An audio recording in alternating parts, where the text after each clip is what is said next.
Welcome to Move Your Mind. My name's Nick Bracks, and this is a podcast where we have real conversations with real people and give real advice. On today's episode, I want to welcome Andrew Fuller. As a clinical psychologist, Andrew works with many schools and communities in Australia and internationally, specialising in the wellbeing of young people and their families. He's a fellow of the Department of Psychiatry and the Department of Learning and Educational Development at the University of Melbourne. He's been a principal consultant to the National Drug Prevention Strategy and the ABC on children's television shows, and is an ambassador for Mind Matters and a member of the National Coalition Against Bullying. He's written a number of books, he runs programs all around Australia and overseas. He's doing some incredible work, and he's got a great message that he gets across in a really palatable way. I really enjoyed the chat with Andrew. I took so much out of it. He was able to package up a lot of information in a way that I haven't heard before, and I really think all of you guys are going to get a lot out of it too. And just once again, thanks for listening to the program. And the Move Your Mind book is now available globally. You can find all of the links at nickbracks.com/book, and you can join the Move Your Mind community by simply going to moveyourmind.me. Andrew, thank you so much for making the time to come on my podcast. We just had a few technical issues, a few problems leading up, but we got there. So I'm just glad to finally be able to sit here and have this conversation with you. Hello, Nick. Hi, listeners. It's great to be with you all. Appreciate it. So just for our listeners, before we go into it, are you able to just give a bit of a background on yourself, the work you do, how you got to be where you are and doing what you're doing today? Yeah, sure. I'm a clinical psychologist by training, and I started out much of my career in psychiatric crisis teams, so in very difficult situations with people who are probably experiencing some of the gloomiest hours of their lives. And I was very fortunate that nobody ever really did anything disastrous, thankfully. But that then led me on a really interesting trajectory of studying a word which is so well known now that it's hard to believe, but it was the word that was largely unknown then, which was the word resilience, and how basically people overcome, bounce back, basically those difficult times in their lives. And that research has really led me throughout this to think about brains and learning and kids and adults and different stages of life and tricky people and difficult conversations and lots of stuff about feelings as well. So that's a sort of thumbnail sketch of it all. That's a pretty succinct overview, being able to distill probably, about 30 years plus of experience and information into about a minute there. So you've done well. It's always not easy to do. But, and I was I'm really excited to talk to you today, because I think what you're doing is so important, and the area, this is like the biggest thing that needs to change over time if we are going to have a societal shift and be able to make, changes that are sustainable and preventative. I think that's a huge part, because so much of what's out there, which is obviously important, there's so many band-aid solutions and reactive solutions that we need to have, but I think there's still nowhere near enough done in that preventative area, which it stems with early education, school, etc. Would you agree with that in general? Yes, I think one of the things that I observed all those years ago, which still holds true today, is that much of the difficulties that people encountered were in their relationships. And so what became really clear to me, and has become even more evident, is that while we often think about mental health as a kind of individual thing, really, that basically, people are either mentally well or mentally not well, and mental health is something that's about building up your individual attributes. I actually think that's the wrong way to think about it, that really we are interdependent, and we all thrive or do not thrive as a result of our relationships. So one of the ways I think about it is that we can only be as mentally well as our relationships allow us to be. So one of the best investments as a society, as a person, as a family, as a school, would be to put it into creating healthier, more positive relationships. Yeah, I think that's such a great point. And it's something that, again, we're not educated on how to do that. How do you have healthy relationships? How do you understand the dynamics of that? I guess you can't, have a healthy relationship unless you're learning about yourself as well, because then you're going to know how to put your best foot forward and how to sort of bring that to other people. So it stems from that, but it's sort of, where do we begin, with doing that, and how do we get taught that? It's something that we have to learn through trial and error. So it's such an important point that you're making about learning how to do that. Are you seeing that in schools that is becoming something that's explored more now? It's beginning, I think. One of the ways I think about healthy relations, we are all in the care of one another, really. And I think it's important just to think about that for a moment. The metaphor that I use for a healthy relationship, and it might be a romantic one, but it could also be a friendship one or a colleague one. It's almost as if it's like entering a safe harbor from a stormy sea. So it's really important to have people in your life that, you can kind of go, well, it's great to be with you. It's great. I feel kind of protected a bit from the buffeting of the world. And I think it's important to think about that for some people who they spend time with you, and how you can become that safe harbor for them, and likewise. And so thinking about how to build what's in that safe harbor is important. We can focus a lot on the turbulence of life, and there's all sorts of issues that we can talk about endlessly. But I think the really critical part is what's in that harbor, what's in that safe relationship. And what we've identified are 5 major features that characterize positive relationships when they're there. And trying to help people to understand those, what we call the big 5, really makes an incredible difference. And the 5, we can go through them, Nick, if you want, but it's trust. That'd be great, yeah. Yeah, so, yep. So the first one's trust. So that essentially, it's very hard to imagine a good relationship without a degree of trust. And trust is a fascinating thing, because, of course, we're all so wired to trust. We're even more wired to trust than we realize. And part of the reason why we are so wired to trust is because that's the very reason that we're here today. The reason, Nick, that you're here today is because your ancestors trusted people enough to form tribes. And so that's important to think about, because without that trust, you wouldn't exist. And so you're the living evidence that collaborators won. So while we think about the tough kind of competitor as being the really model of success, often in the corporate world particularly, it's actually the collaborators that won long term. And so being collaborative, trusting, is a remarkable thing. And we're also so wired to trust that we do it without even thinking about. Anyone who's ever been in an Uber or a taxi or a plane or a train or eaten at a restaurant has trusted somebody you've never even met without even thinking about it. And while trust is, of course, the foundation of a positive relationship, it's never in itself sufficient, because, of course, we're all human and we all make mistakes. And so we have to have forgiveness. And forgiveness is critical in any relationship. And as I say, when I talk to people, anyone who has ever had parents has been forgiven. Anyone who still had some friends has also been forgiven. So we all kind of require sometimes people around us to be forgiving of some of our more erroneous moments in our lives. Some people mistake forgiveness as if it's sort of a slackening off of standards. But I actually find it's an increase, because it's actually saying to yourself and to the other person, we're bigger than this individual moment. We can repair this, and I can repair this and try to fix it, and let's move beyond it. And that really requires a broader spirit, I think, within relationships. The third area is integrity. And integrity is a really interesting concept, being who you say you are and doing what you say you'll do. Now, we yearn for this. We yearn for it in our political leaders. We yearn for it in our friends. We yearn for it in our romantic relationships. We really require it in our colleagues and the businesses that we support.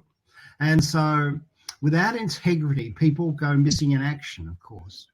And So one of the things that's interesting to me is that when people's own integrity slips, it often haunts them in dreadful ways. So some of the people who come in to see me as a psychologist for therapy, it's when their own integrity really kind of went missing, and they basically are haunted by that occurrence. So integrity is so vital, and it's one of the things that's interestingly a concept that teenagers particularly don't like, because teenagers sort of want to get away with, I'll try, I'll have a go, I might do it. And we live in a world of maybe, of opt out, of, oh, well, I'll see. But long term, that doesn't serve any of us well. And so for any parents listening or any teachers listening, I would recommend you have a very low tolerance for try. Well, I'm not interested in try. I'm interested in whether we're going to do it or not going to do it. So basically, you're not interested in whether I try to have a conversation with you. You're interested in whether I will or won't have a conversation with you, for example. Yeah? The fourth one is hope. Now, we live in a world that basically often robs people of hope. And the robbing of hope is costly, because loss of hope increases helplessness, and helplessness increases hopelessness, and hopelessness increases the likelihood of depression. And so there's a sort of passive, inert kind of, oh, well, what's the point? And so one of the things, particularly at the moment as we speak, sort of midway through 2022, is to rebuild and find, to some extent, against all reasons to hope. And we need to kind of tune our ears and our sensibilities to, new discoveries, new advents, new possibilities, because unless we start to recapture some of that hope, we often fall into despair and a kind of world of paralyzed anxiety.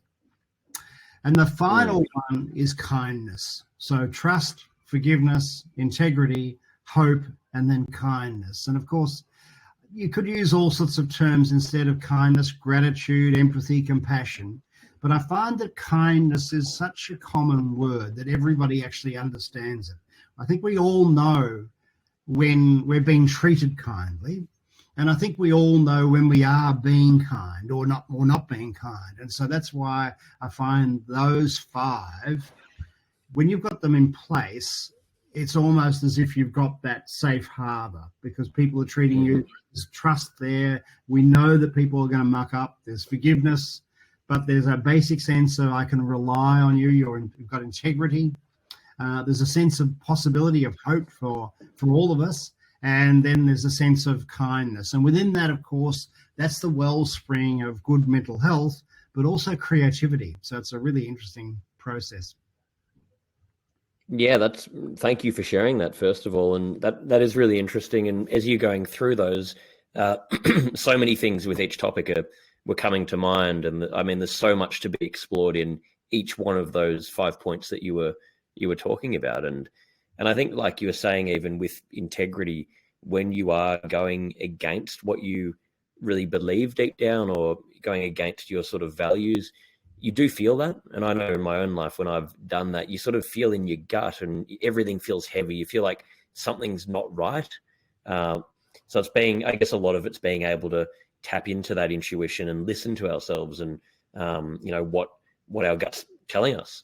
But there's so much to be explored in that area. What is the biggest barrier to educating and implementing that into how we teach people? How do we, you're doing this work, of course, in schools, but how do we, on a broad level, start getting that integrated into our education? It's very interesting to me. The world is often very interested in problems. In fact, it's much more interested in problems than solutions. And so we're often happier to talk about trauma or difficulties or relationships when they go wrong. But the problem and obviously that has to be done to some extent. I'm not silly about it, but at the same time, if we never really talk about what a good relationship looks like, how do we expect people to replicate it?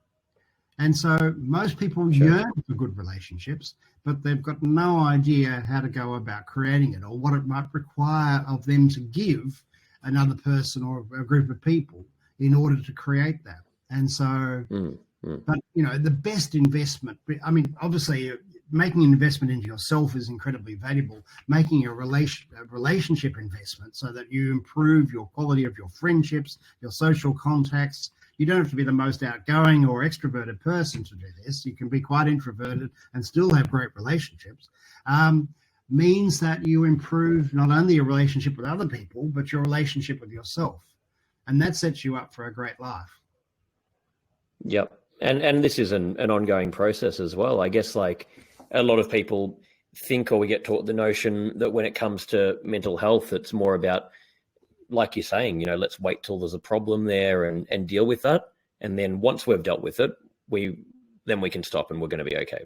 And that's also, you know, it's not how it works. This is an ongoing, never-ending thing. It's the same as saying, you know, if I go to the gym and eat well and do all these things that help me physically, you know, look after myself. Once I achieve my goal, if I stop, I'll just maintain it. It's a never-ending process. So I think there's that psychology because of all the intangibles of, you know, some of these things we're talking about. People find it hard to get their head around that it's not about an end goal or an outcome. And that's probably, again, another societal thing where we're sort of taught that everything should be about reaching whatever that thing is. It's just a never ending, it's part of life. It's part of how we should just embed into how we live daily. Yeah, it's interesting. So before 2019, we were still in the world of basically we had a group of people who were mentally well, who were training a group of people who were yet to be mentally well. So there was sort of this divided world, right? There were these sort of people who had it all together, and there were these people who basically didn't have it all together. And if you look at the stats, basically 1 in 5 Australians had a mental health problem. But when you really boil that down, what does it mean? It means that every family in Australia has at least one family member with some pretty major issues, right? And so that means that this affects everybody. So rather than having one group who are supposedly mentally well and some group who are in need of some education in order to basically improve their mental health, the better way to think about it is what mental health or well-being is everybody's business. And we are all, should be, on a journey of trying to increase our well-being and our quality of our relationships. And when we do that, everybody benefits. And so what we're doing around Australia in schools and in communities is the idea of how to build that across entire communities. So we have mentally healthy, good relationship, you know, communities that really build that strength. Yeah, definitely. Because that is the only way we can, you know, make long-term change in this area. If it's sort of just, you know, waiting for the problem to get solved or reactively doing things or sort of, you know, some people doing it or thinking that I only need to do this when I'm suffering, we're not going to make that change. So it's just, and I think like you were saying, you know, looking at it more about just how can we just improve the quality of life through relationships in these areas. That makes so much sense. And it's how we're meant to be in communities and supporting each other. And the world is, you know, I guess there's so many questions, but with social media, how big of an issue are you seeing things like that in schools and with kids in the effects of that? Social media is an interesting one. Perhaps if I can just answer something before that, and then we'll come back to social media. Please. Yeah, sorry, I was rambling a little bit there. No, it's good. It's good to ramble. That's always that's where creative ideas come from. But I think we lived in a world, and we probably still do a bit, where there's a sort of us and them thinking, where basically you find people who are similar to yourself and you trust them because they look the same as you, or they have the similar background, or they've got the right skin color, or the right religion, or the right culture, or whatever it is, right? And they're supposed to be the trustworthy ones. And then you've got another group of people who look different than you, and basically you're a bit wary of those. So you're kind of dividing the world into us and them. And the globalized world is not going to allow people to get away with it, thankfully, any longer. And so really it's built on a false kind of idea. So when we think about people as members of groups rather than as individual people, when I think about Nick as, representative of all, people who wear black tops, for example, or something like that, then I kind of lots of black make a judgment about it. Whereas if I can just see Nick as Nick, basically, then I am free to relate to him as a person. And so one of the things we have to help people to do is to learn to treat people just as individual people, pretty much. Because, of course, if we want young people to build that broader relationship, then it makes a gigantic difference. One of the most useful bits of advice I ever received as a kid, which I can't remember who told me, sadly, somebody said to me, when you go into a room, find the person who is least similar to yourself and go and say good day. And it's been an invaluable bit of information to do. I mean, and there's been so many times that I've met so many wonderful people by just going up to the person who looks the most different to me. And that's not very hard. I can see my hair, basically. But a lot of people look different to me. But it's kind of interesting. You meet all sorts of interesting people that you wouldn't otherwise meet because you often got these filters on. And sorry, I've started to ramble in. I apologize. Interesting. No.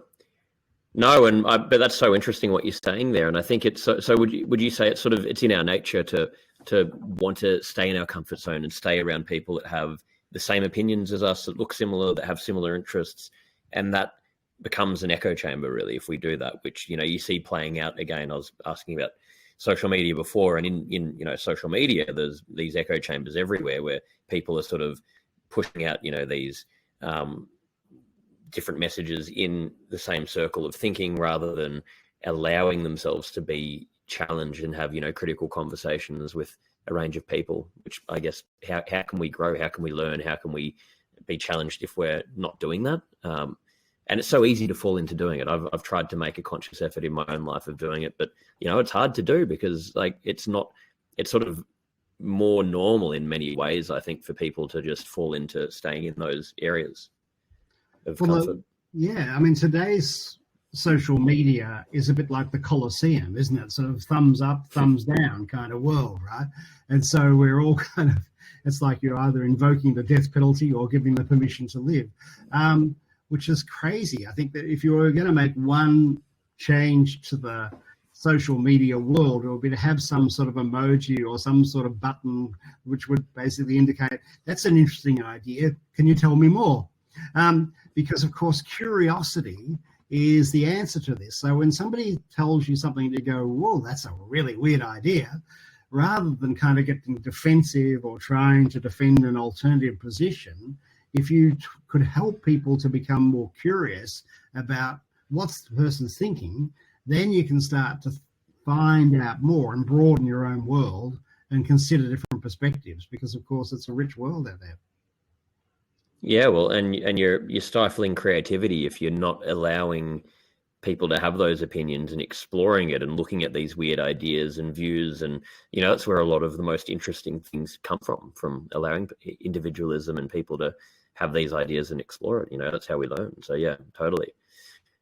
And I think it's really... So with, sorry, there you go.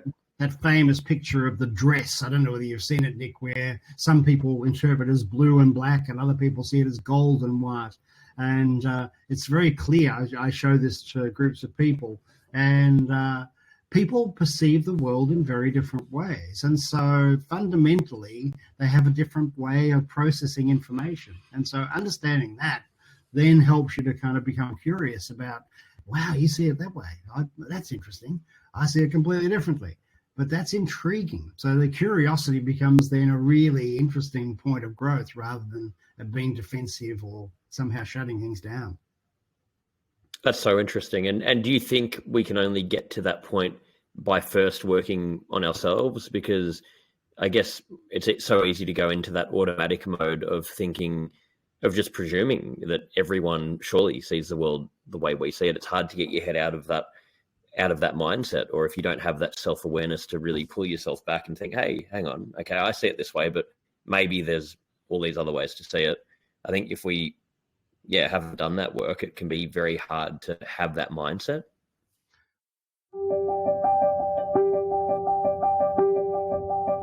My name's Nick Bracks and I'm a storyteller who has dedicated my entire adult life to creating positive conversations around mental health.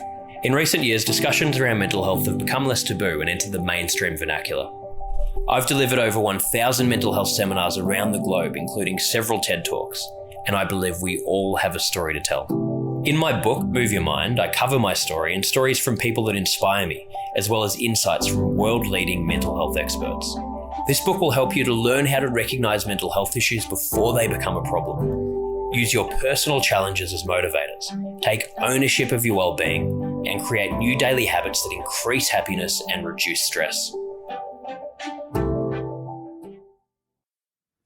I think we live in a world. Yeah. So I think we live in a world where having a difference of opinion threatens social relationship. So if you and I see things differently or have a different point of view, the assumption is, particularly among young people, is we can't be friends. And so one of the things that I do in schools is I run it's sort of like ethical propositions where I raise a proposition. Let me give you an example. And then, so the example would be, during the bushfires, some shop sellers increased the price of bottled water because demand was higher. Do you think this is an ethical thing to do or an unethical thing to do? And generally an audience will differ in terms of their opinions, some citing, supply and demand, others talking about a social responsibility of people who needed water. And what we then have, so I asked the whole group to kind of say who's for, let's say, increasing the price of water during a bushfire is a legitimate, basically economical kind of resolution of supply and demand. Let's say I made that proposition, and I'd say who thinks that's ethical, who thinks that's actually unethical, disagrees with the proposition, and then we start a conversation. And the conversation is designed where everyone's opinions are respected, but the idea is to try and model how to have a difference of opinion and still at the end of the day hold our relationships with some dignity. And a really interesting experience to watch as, say, a group of teenagers grapple with this. And in fact, they become passionate.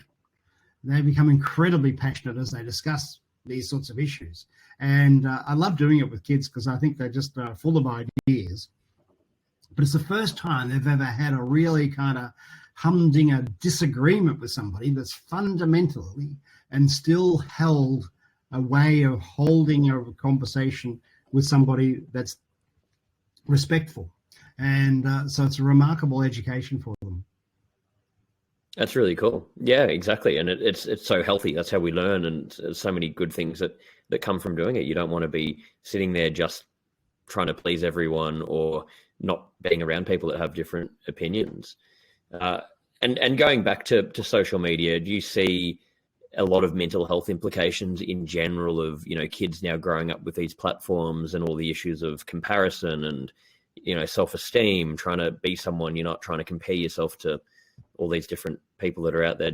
Are you seeing a lot of mental health issues stem directly from that?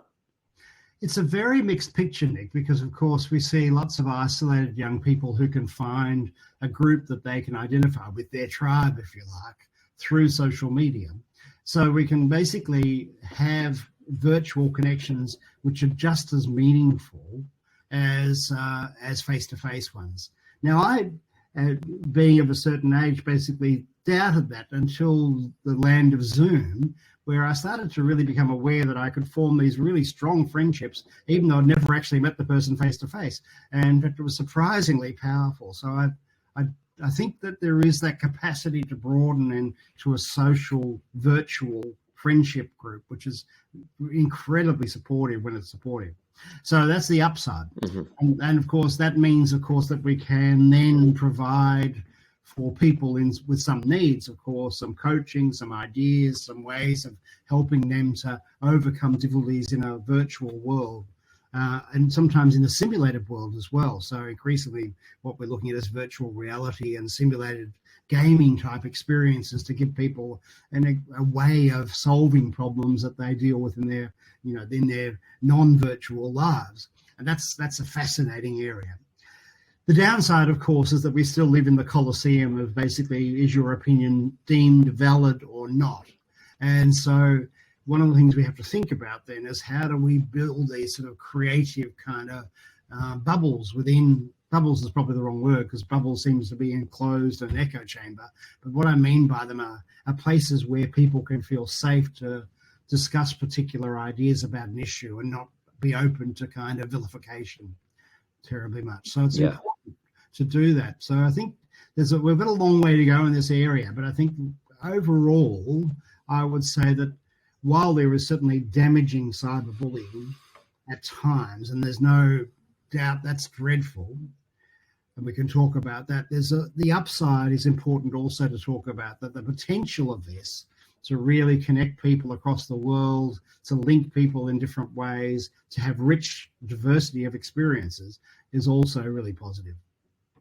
Yep. The upside almost outweighs the downside, and like you're saying, is probably going to keep improving as technology increases and we become more familiar with it. And I guess it's still, at the very beginning stages, it's still almost like the Wild West with all of these new technologies and how we interact with them and how we sort of learn how they can be used for all of this kind of stuff. Like, it's still so early. So who knows in, 10, 20, 30 years time where that will be at and how effective that will be. So I think it's a good point. And, I love what you're saying as well about, I think we can, and even some of my questioning, we can have a tendency to look at the negatives of all of these things rather than focusing, okay, that's there, but like, how can we, what's the positive? How can we get the most out of these things? What are the good things that are happening? Because otherwise it can all seem doom and gloom if we delve too much into that side of it. And I guess, yeah.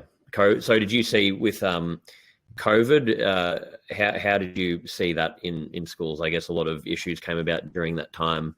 Technology, Zoom, like you're talking about, probably helped a lot. What were some of the things you noticed through that period? Well, certainly the first thing that I noticed was how heroic teachers truly are. I think their capacity to really change their business model overnight, virtually, into an online environment was incredible. And I think it's unsurprising that most of our educators probably now are absolutely stuffed and exhausted because they've been putting in, really hard yards for, a couple of years now. So we just need to celebrate them and really give them a bit of a break. But in terms of the demographic shifts in Australia have been remarkable. I mean, the shift towards regional kind of areas, which will change, of course, the character of some of those areas and the economic futures of those. So that in some ways, there's been quite a great possibility. I think there's some fascinating possibilities to come out of this. And so again, while it's easy to draw ourselves into the negatives, it's important to think about, well, what can we gain out of this that basically links Australia, links the world in different ways, and how can we use it to then become a more egalitarian society? So the divide between country and city, the divide between remote, basically, some of those perils of distance have been lessened through this ability to kind of provide education and social linkages online. Now, of course, we still matter to one another, and we still matter in terms of spending time face-to-face as well. So I guess one of the other lessons of the time was that we missed one another greatly. And so particularly young people. And I think the people who I think suffered most were sort of the sort of early 20s age group, who of course are kind of looking to get out and about and have a lot of fun and so on, and couldn't really. And so for those people embarking on careers or embarking on university courses or TAFE courses, it was a terrible time really of disappointment. So the milestones that they had were missing, which was very tough for them. And then of course you've got this other group who were basically at secondary or high schools who were kind of, I suppose academically they're progressing okay, but socially they weren't basically getting themselves together. So in the business of life, generally we kind of survive by, sometimes coming up against people who have different opinions or different attitudes and somehow sorting that out, and that helps to mature us and to diversify us. what we've done in the last year or so is miss out on some of that maturation. And so we end up having this kind of divided world that's ill-equipped to basically overcome relationship differences, which is, again, why we need to really focus on that as an area, I think. Yeah, definitely. Absolutely. Learning about that. And, we touched on it at the beginning, and you talk a lot about resilience. What does it mean? What do you think it means to be resilient, and how can we foster that? Well, resilience I've defined once as the happy knack of being able to bungee jump through the pitfalls of life, so that when there are obstacles, how you rise above them. And I love that. Thank you. It's a good way to put it. Yeah, because I think we get taught that we need to try and learn how to not have problems in life, or how to get to a point where everything's going to be okay. And it's like, no matter who the hell you are, we're all that's life. It's going to be cyclical. It's going to be up and down. So I think it's the wrong message. Anyway, sorry. Yeah, but that's absolutely right. So, we're all going to have problems. In fact, the problems are interesting. I managed to do life maps with 500,000 people. It's Wow. one of the advantages of running workshops. You get people to do things and they'll do them. And one of the things that was really evident was that often people have very dark moments in their lives, but after that period, often there's a period of very strong positive growth that's sustained.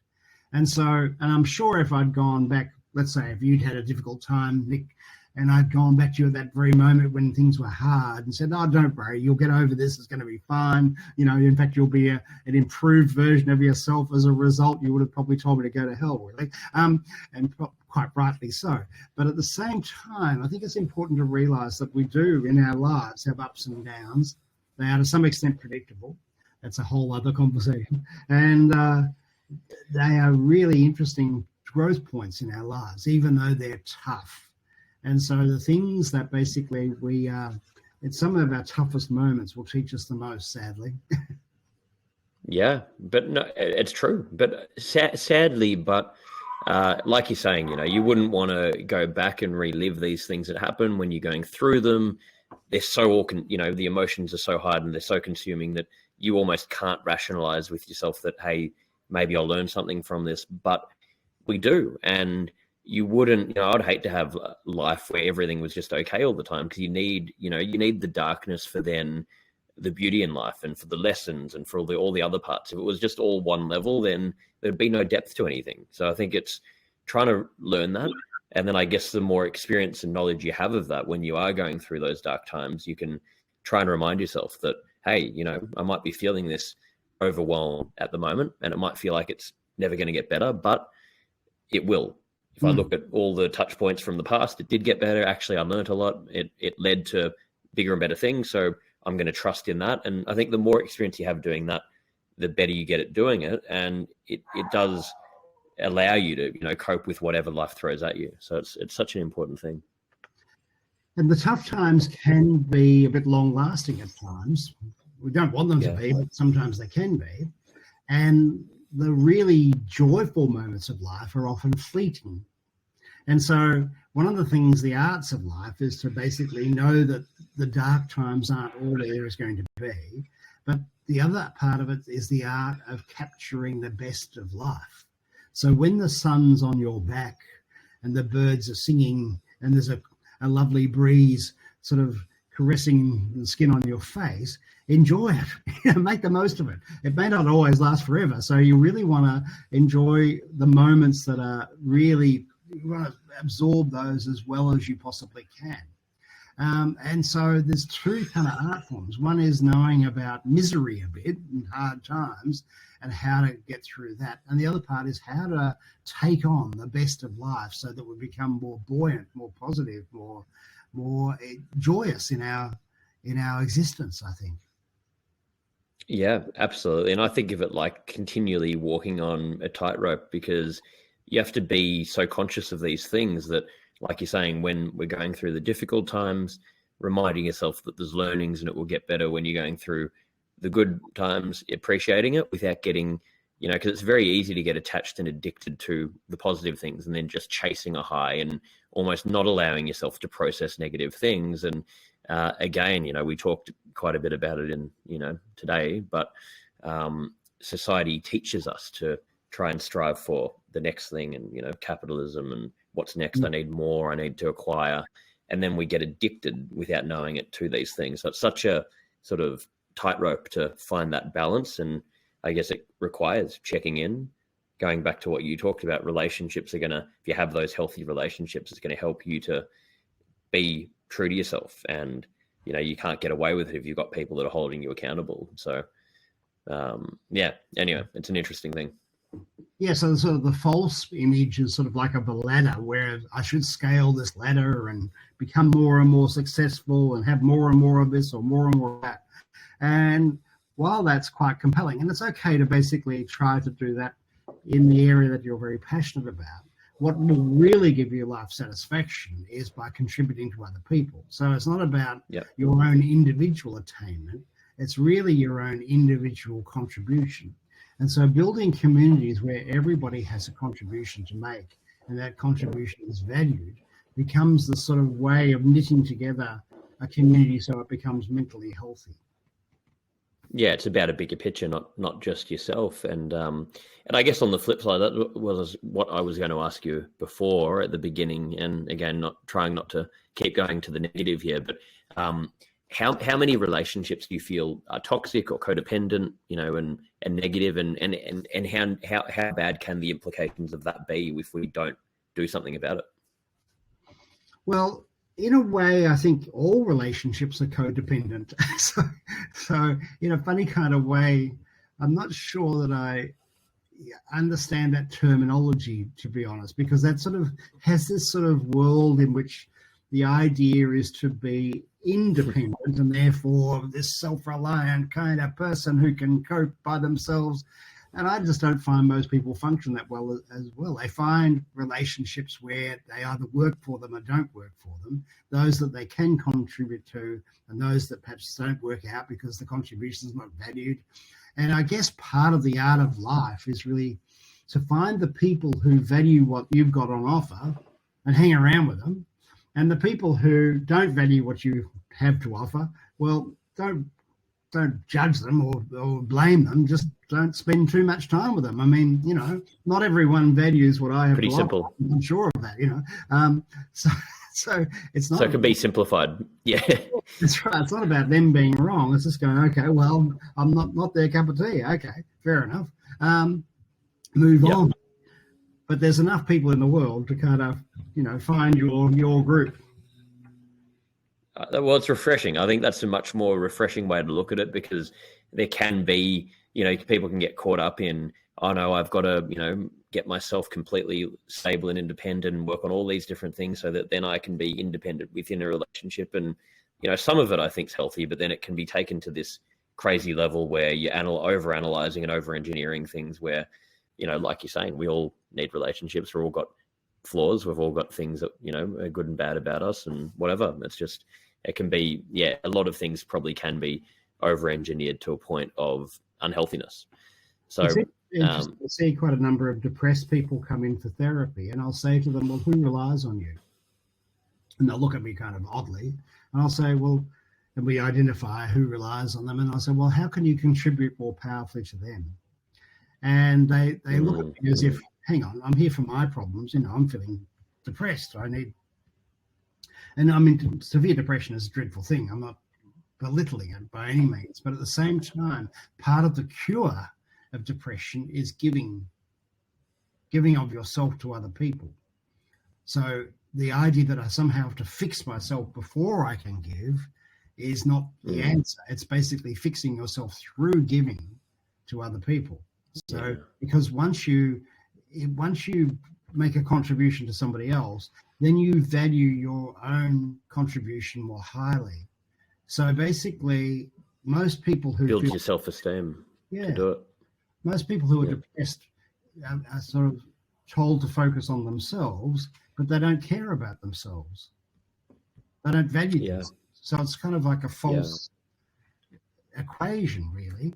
And so it leads nowhere. Whereas if I say, well, I want you to focus on who you could take care of better, then that becomes a starting point for valuing yourself. So it's almost like from the outside in. Change what you do, and then you change the way you view yourself. I really, that's really powerful.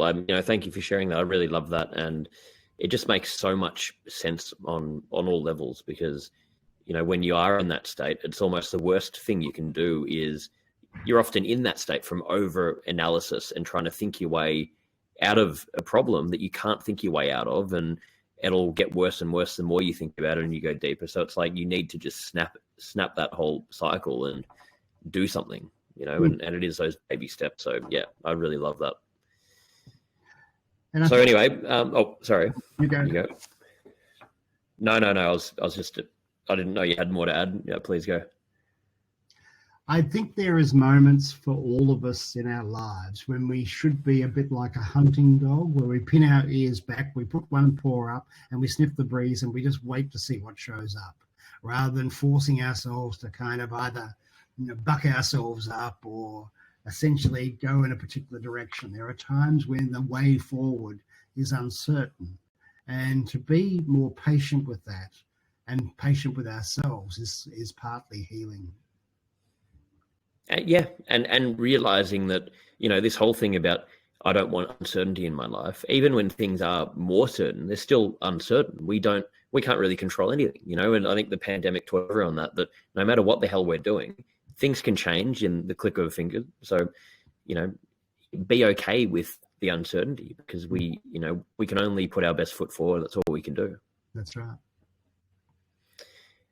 So I've got 5 closing questions. These can be sort of quick answers, whatever comes to mind, that we finish every episode with. Before we go into that, I'll put this in all of the show notes as well, but where can we send our listeners if they want to learn more about you and the work you're doing? There's 2 websites that I have. One is andrewfuller.com.au. Lots of free downloads on that, by the way. And the other one is mylearningstrengths.com. Mylearningstrengths.com allows people to analyze their learning strengths, and they get an email from me that says, congratulations, Nick, you're really good at this and this.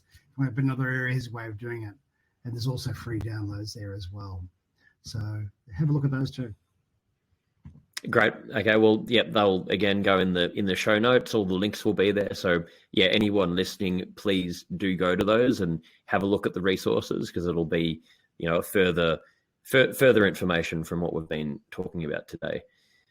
So going back to these 5 closing questions, the first one is, what did you like most about your childhood? I loved growing up in Geelong in a really beautiful street with a great neighbourhood. I spent every breakfast time having breakfast with my neighbours as a child, and I had a great family. But at the same time, I'd wander out next door every morning for breakfast. It was a remarkable thing. Great childhood. That's so nice. And so you grew up in Geelong. Are you a Geelong supporter? I am indeed. There you go. I like you even more now. So I've grown up in a mad keen Geelong. It wasn't even a choice, but I grew up idolising Gary Ablett Senior, going to all the games, and yeah, our whole family, apart from my mum, she's a Melbourne supporter. Everyone else, Geelong.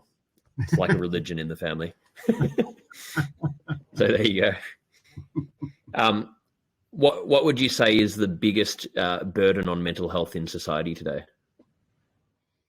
Thank you so much for supporting Move Your Mind. We're expanding the offerings of the organisation, and we're tailoring everything we do to suit you guys and to try and answer to all of your needs and the questions that you send in. The book is available globally. You can find all of the links at nickbracks.com/book. And we've just released the Move Your Mind community. We've currently got a men's community group, a women's community group, a general group. We're going to be loading up other groups, and you can find all of the links at moveyourmind.me. This group's been created based on the needs of what we've heard and learnt throughout running Move Your Mind. And we have live events. We've got courses. We've got huge amounts of value, the ability to share information, share ideas, work in groups together to grow and share your learnings, to learn about different topics. You get email reminders. There's a whole lot of features in there. We're constantly updating it, and we're so excited to share it with you. You can find all of the information about it at moveyourmind.me. I think the idea that somehow we should be more than we truly are, that there's a lot of people who just believe that they're not enough. And so what we've done is we've narrowed the definition of success too narrowly. And there's many, many ways to be smart. There's many, many ways to be successful. And so if we can broaden that out again, then just we have this group of people who feel that, better about their lives. It calmed me down even just hearing you say that, because I think we all fall into that thing, I need to do this and that and blah, blah, blah. And it's just not possible. So yeah, it is. It's like reminding yourself, you know what, I'm enough. Yeah. I'm enough already. And that's okay. I'm going to do my best. It's refreshing to remind yourself that. What would you say is your personal definition of happiness? I think it really is just spending time with people who I love, and just the support of those people is my absolute joy. Apart from the odd catch win, I must say, particularly against Hawthorn, but that's a whole other story. Exactly, a Hawthorn win. Yeah, exactly. Can't beat that. There you go. I love it. I love it. If possible. Yeah. Yeah. What are you most afraid of?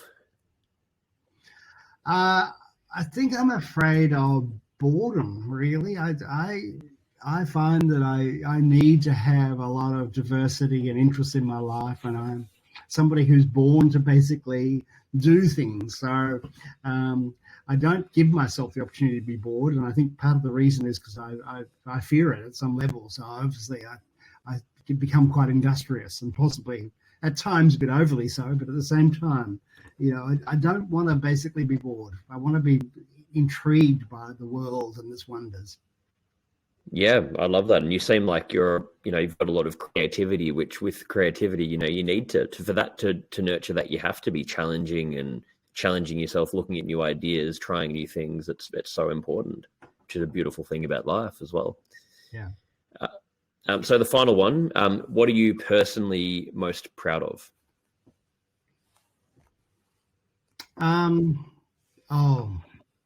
I think that's there are so many opportunities I've had to work with people who have had some dreadful experiences in their lives, and to be there at times.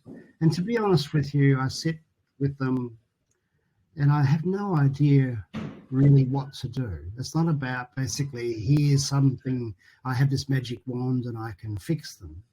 But I learned that basically by sitting with people and just talking about life, this strange thing called life, that enables them to begin the process of healing.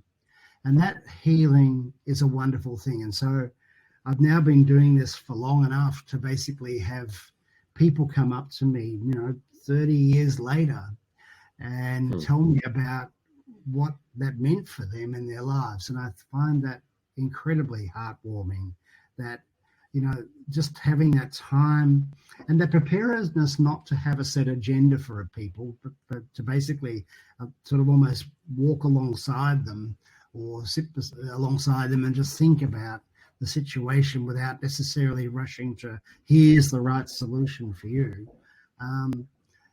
has been remarkable. Absolutely. And I feel very, very pleased that that's occurred.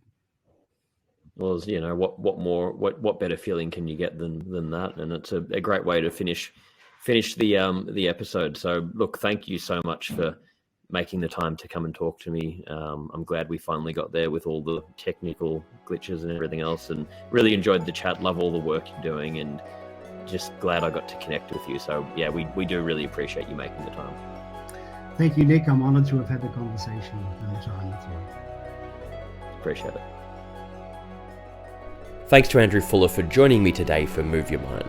And just another reminder that the Move Your Mind book can be found at nickbracks.com/book, and you can join the Move Your Mind community by simply going to moveyourmind.me.